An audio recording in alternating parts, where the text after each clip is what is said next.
Funding for this program is provided in part by the Minnesota Arts and Cultural Heritage Fund and the citizens of Minnesota.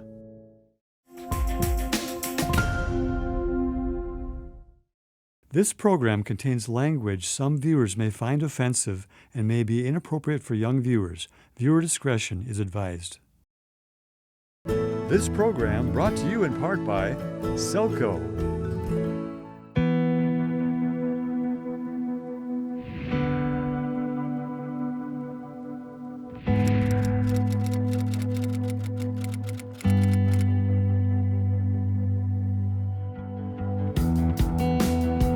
Hello, and welcome to Reading for Life. My name is Julie Kleinfelter. I'm the director at the Austin Public Library in Minnesota, and I'm your host today. Our presenter is Michael Verde. Michael graduated with honors from the University of Texas's Plan II Honors Program, earned a master's degree in literature studies from the University of Iowa, and another in theology from the University of Durham, England, where he graduated at the top of his international class. He taught for 15 years at the university in college prep school levels, most recently at Indiana University, and is currently completing his PhD with a focus on literature and religion. Michael founded Reading for Life in 2005.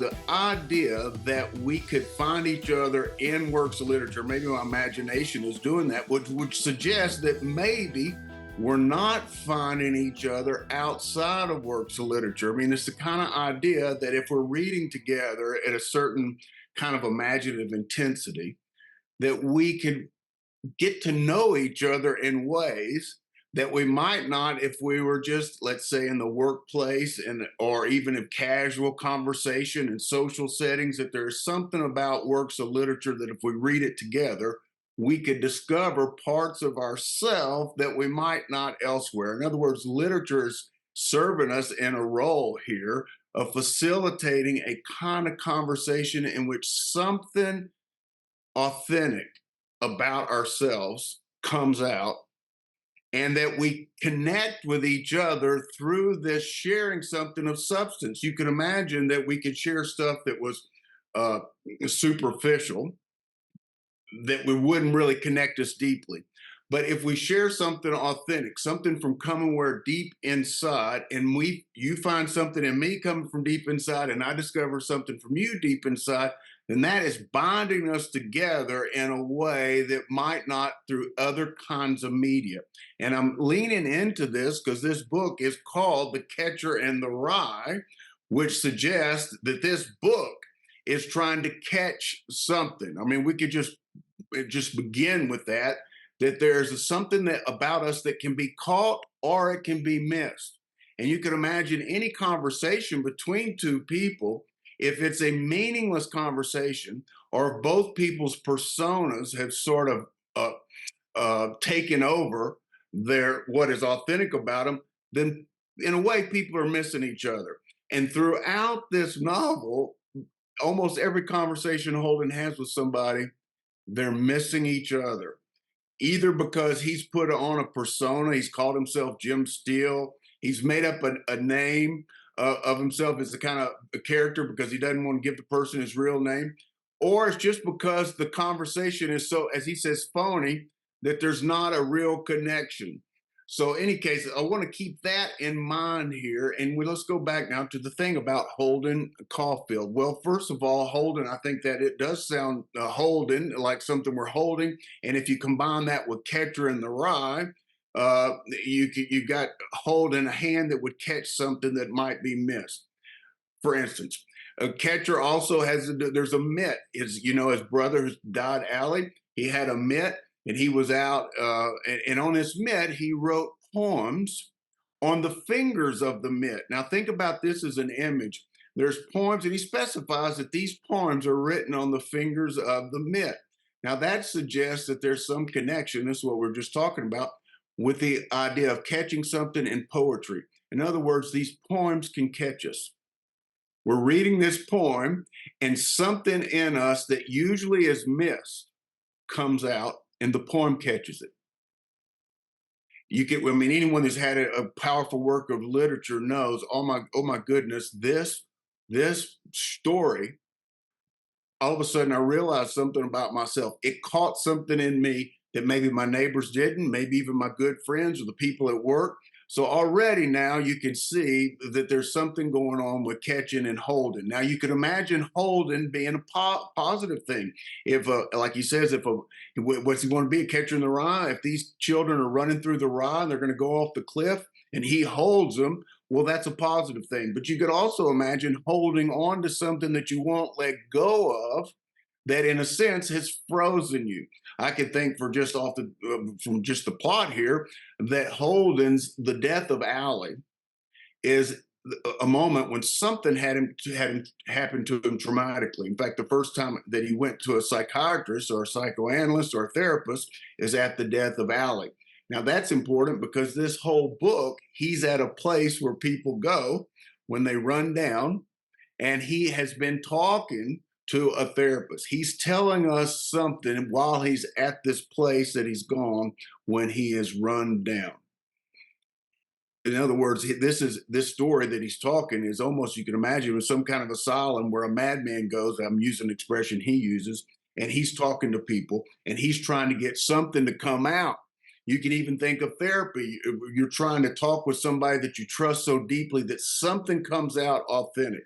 You've been living this life with a certain persona, and this persona is keeping you disconnected from other people, but you have this relationship with a therapist that you can trust, and the next thing you know, something comes out of you that's real, and the two of you are kind of can acknowledge that and recognize it, and then all of a sudden, that thing that come out is something now that can be you instead of the persona that you brought into therapy. Well, you imagine that a book could do the kind of same thing. In fact, you can see that Holden's not wild about psychoanalysts.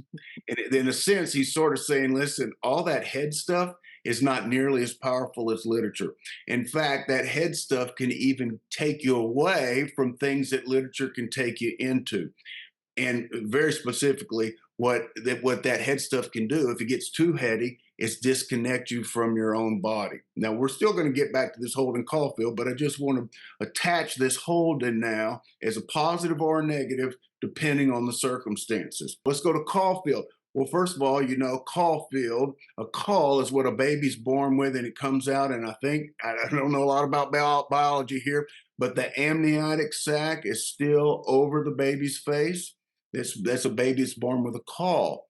Well, you can imagine then something over a face, and then you can imagine then that this sac or this caul, Holden himself is held inside the caul. I mean, you almost have to be twice born if you're born with a caul. You got to come out of your mother, and then you got to come out of the caul. So something coming out of something is a big deal in this novel. And if it comes out and you catch it, well, there you go. But if it comes out and you miss it, well, it disappears. So we're playing around with this imagery, but what's important about what we're doing is that we're paying attention to those words.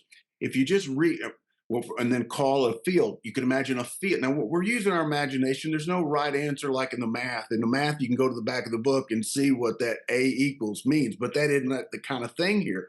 But your imagination can play with these images in a way that is more or less generative. In other words, you could just start making stuff up that doesn't relate to the book, and then the book doesn't kind of come together in a way that knocks you out. This is a phrase that Holden's always using. When he dances with Bernice, she could really knock him out. Well, there you go. But something that was in that needed to be knocked out. You remember the scene with the three girls at the club, and the one named Bernice could really dance. Now, she was a bore, and when she talked, it killed things. But when she danced, now, how about that for an image of two people connecting? We're talking about things catching things. Two people dancing in such a way, he says, you know, when the dancing's really good is when she's telling her this and she's not interested in this conversation because it's messing up the dancing. But anyway, he says, when this little part of me that's on your back, when I can't feel anything underneath it, that's when the dancing's really good. Another way of saying that is, when we're dancing now, we are connecting so deeply that two bodies are becoming one. And both of us are moving to the music. We're not psychoanalyzing each other. We're not having a phony conversation. We're not talking at all. We're dancing, but we're communicating. Now, these are all very important terms: communicating, communion. Communion. What is communion? The reason I'm saying this is this novel is set around Christmas time. You couldn't imagine a more sort of symbolically important time of the year. In some way, certainly in one tradition, Christmas is when, of course, Christ is born. Mass is also what you do when you go to the church and you take your bread. Speaking of rye, you take the bread and then you eat the bread. You put that. Okay, you can imagine communion being something that happens between two people. We're feeding each other now because we're talking in a way that's real. Or you could imagine communion as being something that takes place with yourself in a book, where there's something in the book that's of substance that you're taking in. But you could also imagine those things being missed because we're phonies or because we're, in this case, disconnected from our own bodies. And that's what I was saying in a sense. You can imagine Holden is cut off from his body in the sense that he can't feel. He's talking a lot. He's very cerebral. He's analyzing, he's living, let's say, from the neck up. But it's from the neck down that's got him, in a sense, not being able to connect with other people. He's not being able to connect with himself. So a big part of you could say is Holden is being able to hold another person, not miss them, coming out of this thing that we're trapped into. You could say we're trapped in a superficial culture, or we're trapped into the nonsense phoniness that we've internalized from TV or from our friends at school or from the adults in our life. You know how he describes, what is it, Mr. Ossenberger, who is the headmaster, who, I don't know, Ossenberger actually might be the guy that has a funeral home, but he's going to give him a speech. He's going to give him a talk, and he starts telling them all about this successful sort of stuff in the chapel. And his friend Marsala, what would be the word, flatulence? I want to say this sort of properly. One of his friends, he says, cuts one. Okay. Now, talking about a symbol of somebody being full of it. Okay. So what's happening? These kids are being preached to with a bunch of nonsense. And that's in other words, you could be trapped into that. This is what these adults are doing in a way, is feeding these kids a bunch of bull. And if those kids grow up and try to live it out, well, they lose themselves. So coming out of that, coming out of the hot air, is part of what would be to be like born again. You come out of your mother once, but then you come out of this cultural sort of amniotic sac, or this call that's around you. That's one way to imagine it. There's not a single way. Holden is preoccupied with people's faces. He gives the scene where he's in this kind of cheap hotel, and he looks out you can see people in another hotel, and these are man and a woman, and they're both squirting. They take a sip of water and they squirt it on each other's face. And this really sort of bothering him, that they're squirting this on each other's face. Now, there's a lot of stuff going on, the kind of sexuality stuff that you're supposed to keep behind closed doors, things about ourselves that we wouldn't. But also there's something about, are they really being intimate in a way? Are they making love in a way that's mutually meaningful? Or are they missing each other because they're sort of using each other as objects, etc.? But this is a big deal. Do we connect? All right. So with all that kind of in mind, we're just going to keep an eye on these other words the way we did call field. You can imagine a call around the whole field, in which case the whole world, there's a whole world that needs to come out of something. That a world needs to be born out of something. This is scratching the surface kind of stuff. That's super sort of cool. But let's start here with what he says about Pensy, because Pensy's a place he's leaving. Okay, so he leaves Pensy. And what does he say about Pensy? And this will sort of set the stage here. He says, at Pensy, you either froze to death or you died of the heat. So we've been talking about nature here, and I want to say here that what makes it difficult to touch in a mutually beneficial way, so two people have genuine communion, is you got to get the temperature right. If it's too hot, you touch each other, but somebody gets hurt. You remember the scene where he's in the can with Stradlater and Stradlater's brushing his teeth and it's all steamy. And Stradlater, he's upset with Stradlater because Stradlater has maybe been with Jane in a way that he thinks maybe they had sex and that and Stradlater doesn't even know her name is Jane. It's Jean. Okay, so there is an example of something too hot. Let's say they did have sex, but they didn't make love. I'm using these terms because the book really does. Stradlater, he's fearful, has had sex with Jane, and he thinks Jane's name is Jean, which means he's had sex with her, but he didn't know her. And this is bugging him because he thinks he knows Jane. In fact, he feels like he knows. How well does he know Jane? He says, I knew her like a book. Now, this should tell you something about the potential of knowing a book in the same way that we're talking about here, intimacy between two persons. How intimate could you know a book? You could know a book like a person, you could know a person like a book. In any case, he's so upset with Stradlater, he tries to punch him in the toothbrush. Okay, now that it's a steamy room, that's too hot. Okay, that's too hot in there. They're not connecting. You can imagine, in other words, a certain heat being violence, or you could imagine heat as being potentially positive. If something is super cold, you might need to heat it up. But if it gets too hot, it turns to steam. Now, I'm playing with these images, not because I'm particularly preoccupied with them or I think this is super clever. I'm playing with the images that the novel's playing with. And this is a big thing here. We're not trying to psychoanalyze the book. That would be what Holden would make fun of. You know, you're trying to psychoanalyze, then it's in my head. I'm trying to actually hear what the book is communicating through images. If it's too cold, then you can't touch because you can't feel. Now, think about the opening scene. What is the opening scene? It's Holden on a snowy day.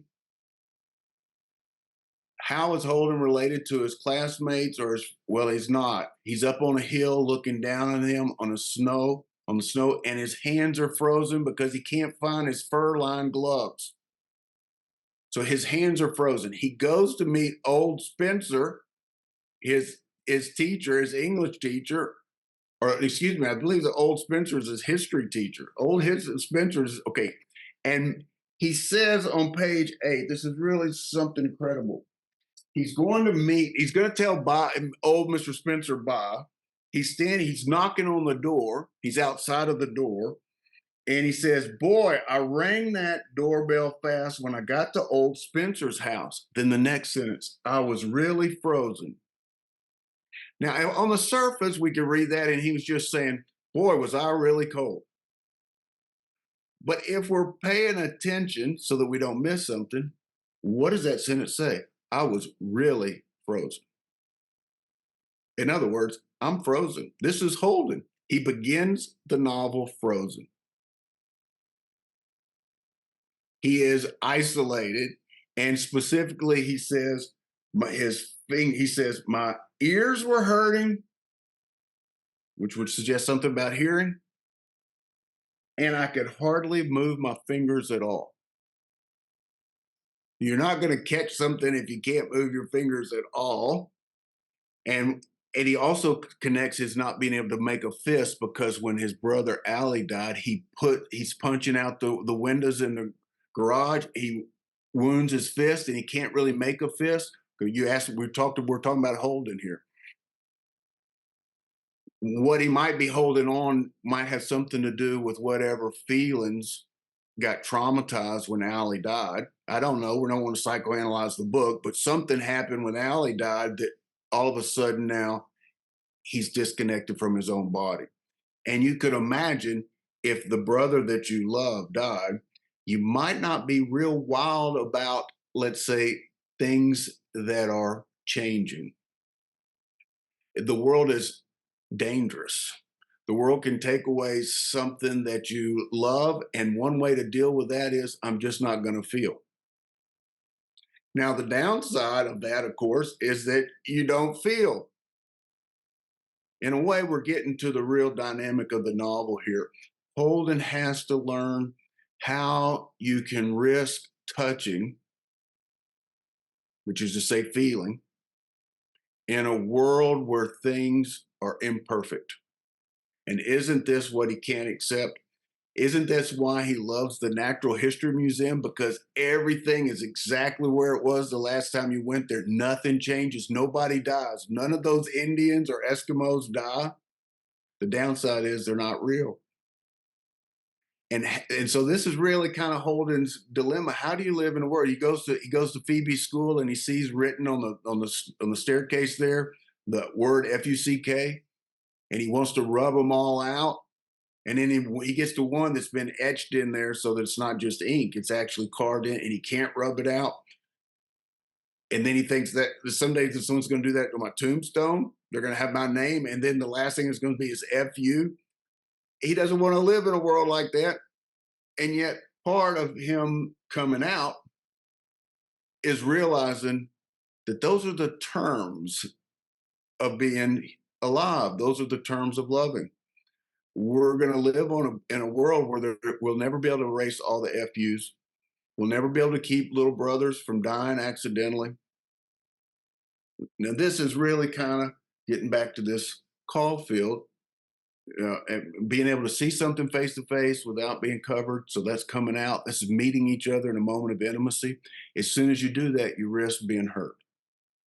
You also risk being missed. So, do I really show you my face? And this is a question of intimacy, isn't it? Is it too hot or too cold? If the temperature's not right, you're not going to touch me and I'm not going to touch you, or we're going to touch each other in a way that's hurtful. Or one person's not going to feel anything and the other person's going to use them like an object, which is kind of what he's afraid is going to happen with Stradlater and Jean, right?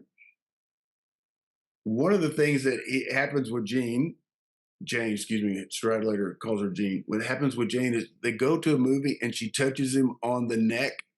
He mentioned just out of the blue, this young girl touches him on the neck and he says, "That really knocked me out. That really knocked me out." Well, that was a moment, a kind of a profound intimacy. When this thing that he was holding into, let's say he's holding in his, I don't know, fear, or he doesn't want to risk being touched, something that he's holding on to, that knocked him out. All of a sudden, he's outside of that call. He's outside of that thing he's holding on to, and he's experiencing intimacy. Just briefly. In a way, the whole novel is really how do we get the temperature right between the two of us? And then the imagery of the novel now, all of a sudden, it matters if the bathroom is steamy. Now, let's consider this book. The wordplay of this book is so sophisticated. I mean, every book we talked about is sophisticated wordplay. That's really what literature is, sophisticated word. Playing with words in such a way that something comes out of the words. I mean, play here is the highest sort of achievement. You can imagine, what is Bach doing? He's just playing the piano. Yeah, that's all he's doing. He's playing the piano. But if you play the piano right, or if you play the piano with enough intensity, something comes out in the music that is both natural and also eternal in a way. It's artistically transmuted, but all you were doing was playing. So really, I'm just saying, what is a novel doing? It's playing with words, but playing with words so intensely that something comes out of the words that let's say, is so real that it never dies. But you'd have to have a reader that caught it, which means you'd have to have a reader that's paying attention. And you'd have to have a reader that was able to risk feeling and not just reading from the neck up. If you read from the neck up, you're reading like a psychoanalyst, or you might even be reading like a literature teacher who's trying to analyze everything. But if you read with your whole body, then those images start moving. It starts moving your imagination, which is different than your intellect. You see what I mean? In a sense, our imagination is the way our whole body thinks. Our intellect is how we think from the neck up. Well, literature is when our whole is a communication that involves our whole body. That's how it's different than philosophy or theology or sociology. Those things can move us from the neck up. They're intellectual. Works of literature, they're intelligent, but it's an intelligence that includes our whole body. And this is what images do. The images speak to our whole body. We can't make sense of them from the neck up, or we could, but we won't touch the book. So let's take a couple of just like quintessential sort of things. You started one, Holden's name, but here's another one. Where do the ducks go in Central Park when it freezes? Now, this is what Holden's want to know. Where do the ducks go? Now, we just mentioned that Holden is really frozen. So let's think about this just for a second. If Holden is really frozen and he's preoccupied with where the ducks go when the pond freezes over, you can imagine that what Holden's really concerned about is what happens to me when everything inside of me freezes. Where do I go? So, in some sense, the ducks, you could say, are kind of this is kind of how he's seeing himself indirectly. This is his own situation that he's preoccupied about. Why does it matter that it's Central Park? Well, just imagistically, one, it's a park, which is nature, called field. Field is nature. This book is dedicated to my mother. He says, dedicated to my mother. We can think of that as your biological mother, but you can also think of as Mother Nature. This in many ways, Holden's cut off from his own nature. In other words, his intellect, you might say, has frozen his nature. He needs to get back to his Mother Nature. Okay. So, any case, this book is really playing around with nature, and you can imagine that he is the Central Park. That's a field, and it's central in a sense, maybe like the heart of it all. At the heart of this place is water that's frozen. And I want to know what happens to living things when these things like Allie's death come around. You see, that freezes that heart is something like Al. What happens to me when my little brother dies and my feelings freeze? Now this is an interesting conversation. So let's consider that just as a kind of images. Now, is that the answer in the back of the book? No, this is me trying to tune in to the Salinger's imagery here. Okay, so he's going to have a conversation with the second cab driver that he asked about these ducks. When the second cab driver, the second cab driver is named Horowitz. And since I know that every name in here, like every word in here, is potentially has a meaning to it that is a symbol, I just looked these names up. Okay, so Horowitz happens to be a name of people that come from a particular location in Czech, where many of the people that come from there are rabbis. They come from the line of Levites, and this was the line of the tribes of Judah, of Israel, that God chose the Levites, and they're like the priest. They're the priestly. In fact, they were assistants to the priests, the Levites. But the Levites, in a sense, are a kind of privileged messenger within the tribes of Israel. Why does this matter? Because old Horowitz, the interaction with Holden and Horowitz is almost like an interaction between a very lost young man and a very unusual kind of rabbi. Rabbi means teacher. So let's tune into this, because this conversation, when we hear the subtext, it's really amazing what's being communicated here subtextually. Anyway, he says, I struck up a conversation. His name was Horowitz. He was a much better guy than the other driver I had. Anyway, I thought maybe he might know about the ducks. Hey, Horowitz, I said, you ever pass by the lagoon in Central Park, down by Central Park South? The what? The lagoon, that little lake there, like where the ducks are, you know? Yeah, what about it? Well, you know, the ducks that swim around in it. Now, around, he uses his words a lot, often with the phrase horsing around. Now, I'm jumping around here because these images keep sparking different things. Well, you know, the novel ends with a horse going around and around, right? The merry-go-round. So horsing around is a big deal. Another way of saying this is nature goes around and around. Horse is nature; it goes around and around. And if nothing comes out of that, we're just going to go around and around and die. So we want to go around and around, but we want to make something that we catch that isn't going to die.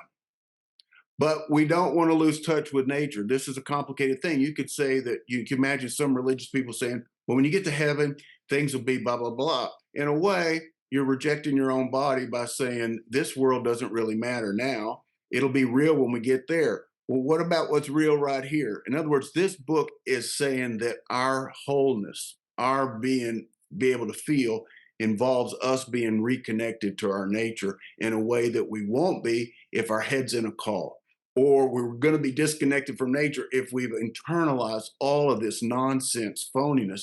We get cut off from our own body. You can even imagine advertisements. What are advertisements in a way? They're just really sophisticated ways to make you feel insecure about your own body, and that the only way you can be lovable is if you buy a product and use this skin cream or have a car this fancy so that a girl will love you. In other words, our whole culture in many ways is kind of disconnecting us from our nature.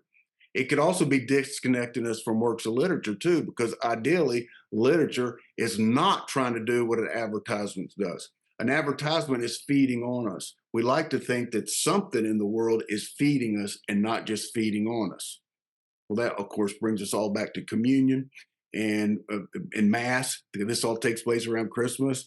Okay, so in any case, he's wants to say, well, the ducks that swim around in it, the springtime and all. Do you happen to know where they go in the winter time by any chance? Horvitz, where who goes? Now, he didn't say what, he said who, which is very interesting. So now these animals are kind of been personified because really that's what we're really talking about, who is holding here, right? So this is a wisdom just playing with the word, where who goes. The ducks, do you know by any chance? I mean, does somebody, and I'm stressing that because this book plays around with somebody, nobody, everybody. There's a lot of bodies. And nobody is a big word in this book because, in a way, Holden doesn't have a body. He's lost his body. He's nobody until he gets his body back. He's like a walking voice, in a way. Anyway, somebody come around in a truck or something and take them away, or do they fly away by themselves, go south or something? Or Horvitz turned all the way around. There's that word around again. He turned all the way around and looked at me. He was a very impatient type guy. He wasn't a bad guy, though. How the hell should I know? He said, this is a very unlikely rabbi, okay? How the hell should I know a stupid thing like that? Well, don't get sore about it. Sore would be if someone touched you too hard. You'd get sore. We're trying to get intimacy, not we want something that doesn't leave us sore in a way. Okay. Well, don't get sore about it. I said he was sore about it or something. Who's sore? Nobody's sore. Listen to that. Nobody's sore. The paradox of that is you're sore because you have no body. You see?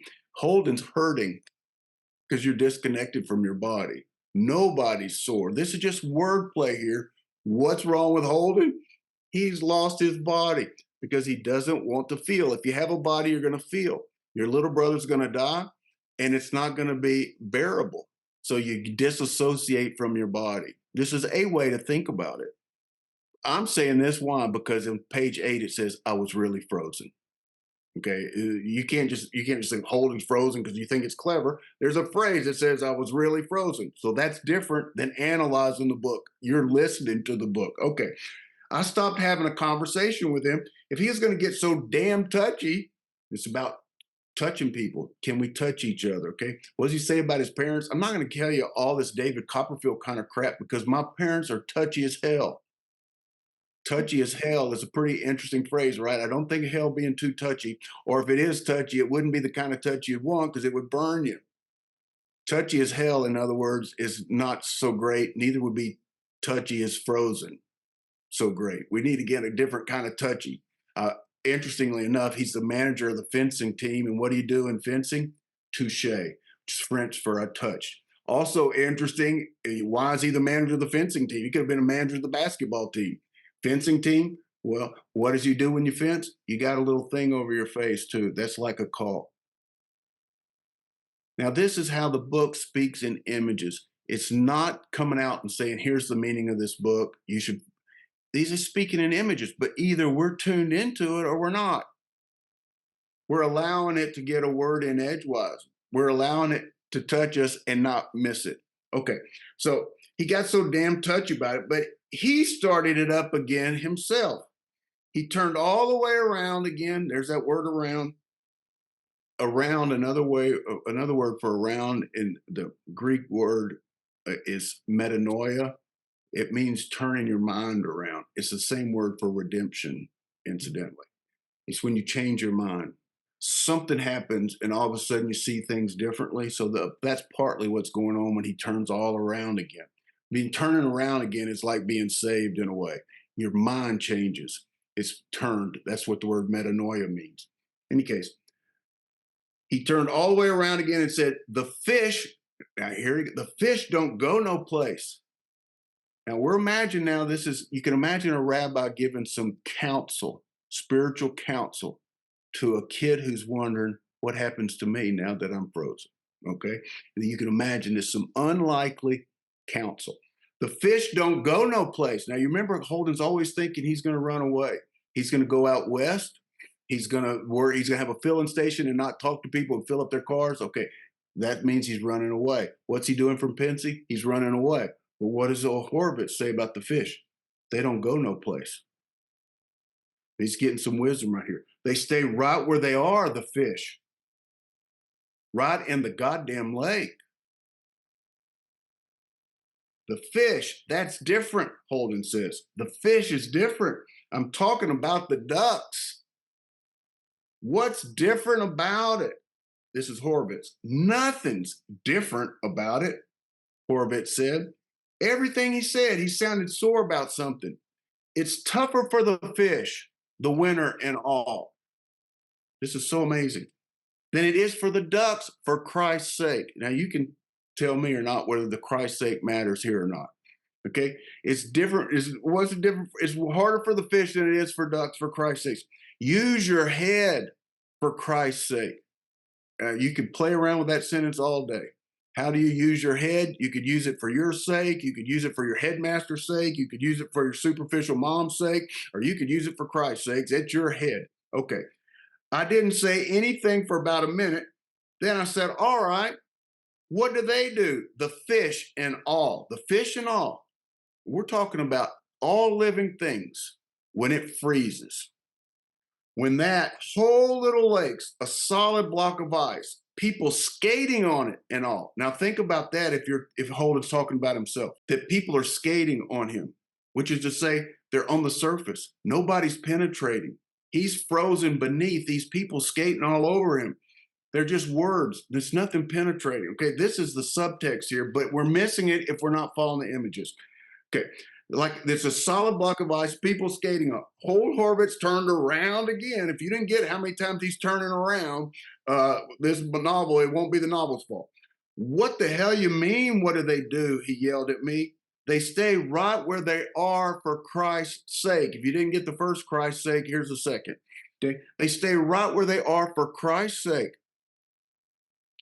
Now, what's interesting here is because both nature and Christ are positive in this scene. Okay, and what's interesting about that suggests that Christ isn't other than nature.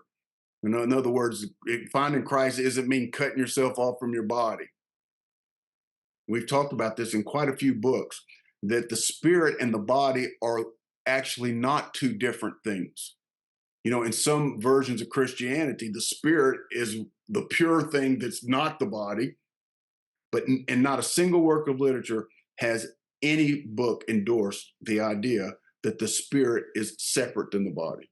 In every work of literature, from the things they carried to the Song of Solomon, Jane Eyre, every single one of those books we discuss, the spiritual is found when the body is integrated into the imagination. It's not rejecting the body. In fact, you could even say one of the great things about Jane Eyre is this is a theology coming through a novel written by a woman. It's basically saying all you men preachers that keep talking about the body as it's a bad thing, indirectly, what's the impact on women? If a woman is associated with her body and a body is sin, this is a real, let's say, a theology that sacrifices women. You got to sacrifice your body to get to heaven. Well, I'm saying all this because Horvitz is suggesting, no, this is not how you live when winter comes, by sacrificing your body. Okay. They stay right where they are for Christ's sake. And then Holden says, they can't just ignore the ice, because maybe that's what Holden's trying to do. They can't just ignore it. Who's ignoring it? Nobody's ignoring it. Now, who's ignoring it? This is almost like asking Holden, are you ignoring it? Nobody's ignoring the body's not ignoring it. This is the way to think it. Nobody's ignoring it. Or you can think of no one has a body because they're ignoring the nature world. Okay. Horowitz said he got so damn excited and all. Excited is when molecules heat up, which if something's frozen, you want to do. Salinger loved Fitzgerald. He talks about it in this book, The Great Gatsby, is one of his favorite books. The Great Gatsby was all about exciting in The Great Gatsby is all about things getting heated so two people don't miss each other, like Gatsby doesn't want to miss Daisy. In any case, I'm just saying that Salinger read The Great Gatsby, picked up on this theme of missing or not missing. What does Nick goes out east to be a bondsman? And he says, these are all careless people. In other words, nobody's bonded out east. Okay, to be bonded is to not miss each other. Salinger picked up on that in The Great Gatsby, and you can see it coming alive here. This is how these great artists talk to each other. But this is why I asked you earlier about finding each other in literature. You could say that the imaginations of Salinger found the imagination of Fitzgerald in Fitzgerald's The Great Gatsby. Do you see what I mean? He read The Great Gatsby and he found an imagination that caught him. He got caught by Fitzgerald. Fitzgerald was the catcher of his imagination in a world that was phony. These artists, in other words, they're catching each other's imaginations and they're passing on the favor. Do you see what I mean? Now, Salinger's going to catch somebody else's imagination, hopefully ours. In a world where we got a lot of people talking nonsense to us, we can read this book and all of a sudden something has caught us that ain't nonsense. This is, I think, what your introduction, that's why I was perseverating on it. Okay, I was afraid he was going to drive the cab right into a lamppost or something. Now, isn't that ironic? Because that would be the light. If he got so excited that he drove in the lamppost, he'd get so excited that light would come. Phoebe, his sister's name, Phoebe comes from Phoebus Apollo, the sun god. So the light, you want to get the right light. So this is none of this. Did he intend that? Did Salinger intend it? Or did Salinger's imagination intend it? Those are two different things. I don't know if Salinger, the human, but the imagination that wrote this, yeah, that imagination intended it because it speaks in images. It speaks with its whole body. Okay, so he got so excited and all he's saying about the fish. They live right in the goddamn ice. Now think about this. They live right in the goddamn ice. Here you go. It's their nature, for Christ's sake. Now think about that sentence. It's their nature for Christ's sake. That's combining the spirit and nature. This is very different than the Christ that you have to not be completely human because you got to be so pure that you don't do anything that's bad. This is sin. This is a very different Christ. This is a Christ that has something to do with nature. They're combined. Okay. They get frozen right in one position for the whole winter. Yeah, what do they eat then? Now, you can imagine Holden asking, this is a very important question. If he's the fish, what do they eat? What am I going to eat? And now you can all of a sudden think about all the images in this novel that have to do with eating food. What do those nuns eat? What does Holden eat or not eat when he's drinking all of this liquor and not eating at all? Okay, so in other words, what am I taking into my body? I'm trying to survive on alcohol right now. What do they eat? I mean, if they're frozen solid, they can't swim around looking for food and all. And is that what Holden's doing? Swimming around looking for food that he can't find because he can't connect with anybody? He can't have communion with anybody? So really, Holden's talking about, now I'm not saying what Holden's character is really talking about, but this novel is talking about, okay? In other words, we're connecting Holden to this fish because we're identifying, we're using images and they're metaphorically the same. All right. Now, if we're reading from the neck up, that doesn't work. But if we're reading images, all of a sudden it makes sense. Okay. They swim around looking for food. What do they eat? Then Horvitz says, their bodies, for Christ's sake. Look at that word, their bodies. This is telling you what, this is why I'm paying attention to the bodies.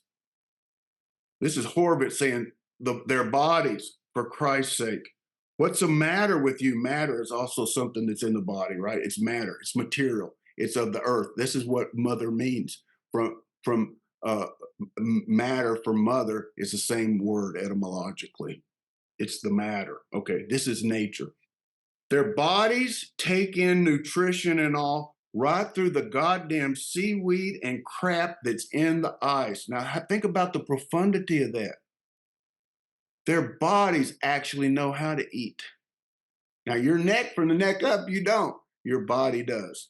And look, all of this stuff, even the stuff you think is crap, there may be nutrition and nourishment in it if you can catch it.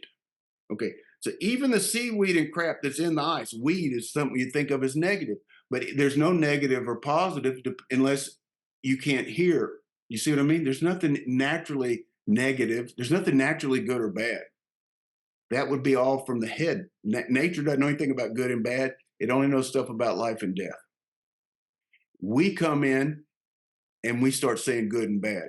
But now that's this stuff up here getting disconnected from nature. Nature doesn't have any sense of good and bad. It's all good for nature, even the seaweed and crap. The crap is good in nature.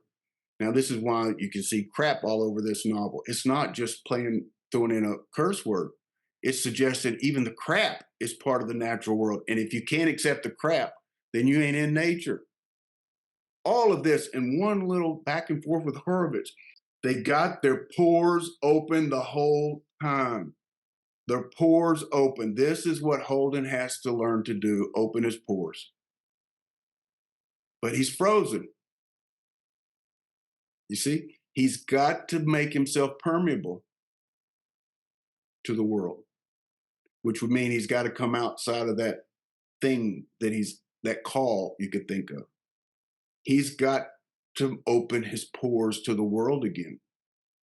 He's closed them with the fist. Okay.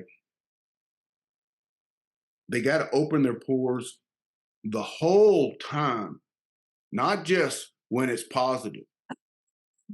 The whole time. Even this death is part of this.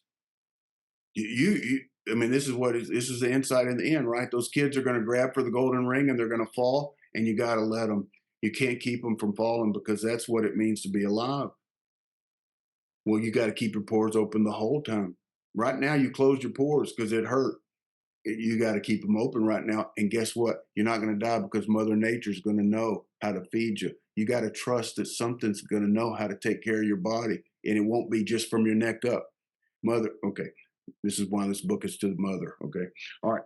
That's their nature. Here it is. You see, he's speaking to Holden now. That's their nature, for Christ's sake. See what I mean? Now, you can imagine this book asking us. You see what I mean?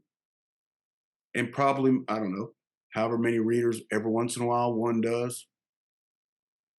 But the only ones that see what this book means are paying attention in a way that none of the people at Pensy are paying attention to each other. None of the people in these nightclubs are paying attention to each other. In other words, you can't be a phony and read this book and see what Horvitz means. This is why I ask you about us finding each other in literature. Yeah. And And this is what we've been talking about, right, throughout, is this idea of reading the novels with the words in mind, with the imagery in mind, because that's the part where you start to see the connections. And that's one of the things that we've talked about throughout. When I first reread, I'm not sure I'd read this book actually in high school. So reading this book the first time through after all of our conversations, I knew I needed to be looking for those kinds of things. And it's interesting because I made lots of marks in the book as I went, and I got to the end and I was still kind of like, nah, I'm not sure.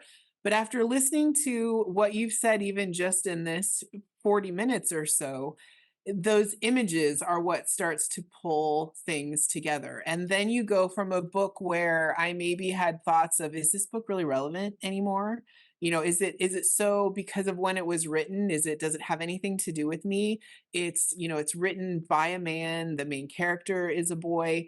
There are very few females in it, but then you start looking at those images and the start having these conversations about how this is human nature and this is how we relate to ourselves and to each other, and how these books say things that are difficult sometimes to say to each other, that brings a whole different light to the conversation. As a librarian, it makes me feel really good because I'm like, yes, these books are still relevant today, to people today, to kids today, to adults today, if we are reading them with those images in mind. I want to share with just real quickly. This is a famous painting. I'm going to do this just one little image. It's a famous painting by Rene Magritte. I hope I'm pronouncing the name right. And it's going to really, I think, shed a light on what we're talking about here. This is a famous painting. It's called The Treachery of the Image. There's an image of a pipe, and then beneath it, it says, Ceci n'est pas un pipe, which is, I suppose, it means this is not a pipe. Now, think about the paradox here. You're looking at this thing and you're saying, oh, I'm looking at a pipe. And the painting is saying, no, that's not a pipe. Now, why is that not a pipe? Well, it's not a pipe because it's an image of a pipe. The painting, in a way, is saying, you're looking at this painting, but you're not seeing the painting. You're seeing what you're projecting onto the painting. You're seeing a pipe, but you're not seeing the image. In fact, we could even say there's not a statement there. There's an image of letters that we're calling a statement. This paradox is getting to what you're talking about because we can't see the images like we're talking about here, usually, because we're taking the words and we're turning them into things. Like Holden is the name of a person. So we see a guy there. Well, there's nothing wrong with that, except we're missing the image Holden. I read Caulfield. Okay, well, that's the guy's last name.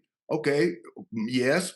But if you're seeing an image and not a guy named Holden Caulfield, all of a sudden the words Caulfield start to speak to you as an image.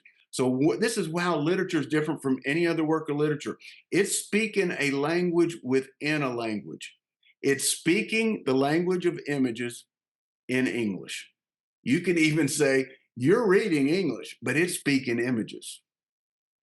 When you learn to speak images, now that doesn't mean you just make up a bunch of stuff. You could make up some random sort of theories and try to apply it to the book, but you might miss the book. It just be all in your head.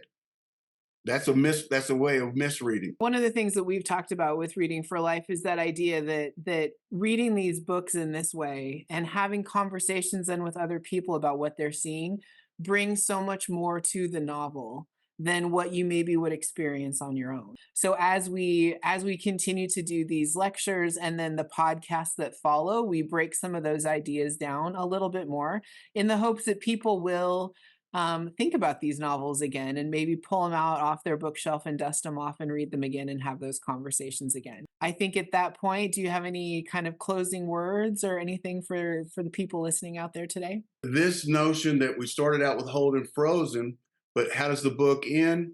It ends with him watching Phoebe on a horse go around. It's raining. He says his hunting hat, his deer hat, was protecting him some, but he still got soaked. Now you can almost see that all that ice thawing, all that ice that was frozen now is coming down as rain. This is, you can say, the moment when he breaks out. The moment he breaks down, because this is the moment after this that he goes to this place where he's been telling you about, this place where madmen go. Okay. He runs out of dough, speaking of bread and communion. He runs out of dough, but at the same moment that he runs out of dough, he has this breakthrough where he understands that he has to be open. You got to let the kids fall. All the FUCKs are not going to disappear. Little brothers are going to die.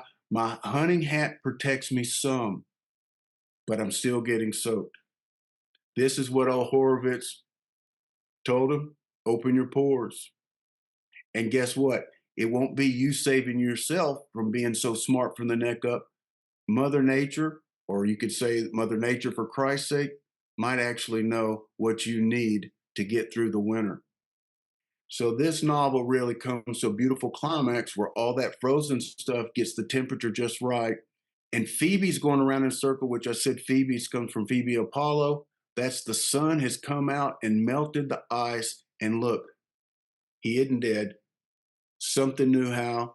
Well, we can think of literature as that thing that can catch us when nothing else can, the thing that can bring a kind of rain that we can't find anywhere else.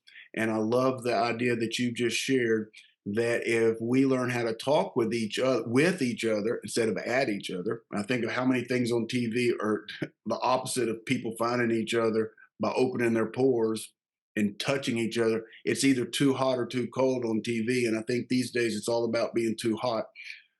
Here's an alternative way, let's say, to have community. This is unusual conversations because I don't think often people talk about, we don't pay attention to the images always at this depth, but the very fact that this place in the United States and this library of all places is jump starting a kind of conversation where we can start to thaw out a little bit and open our pores to each other, and that you have a local television station that is willing to communicate this to the community, I think speaks highly of the kind of spirit and imaginative sort of wisdom that's alive and well in Austin, Minnesota.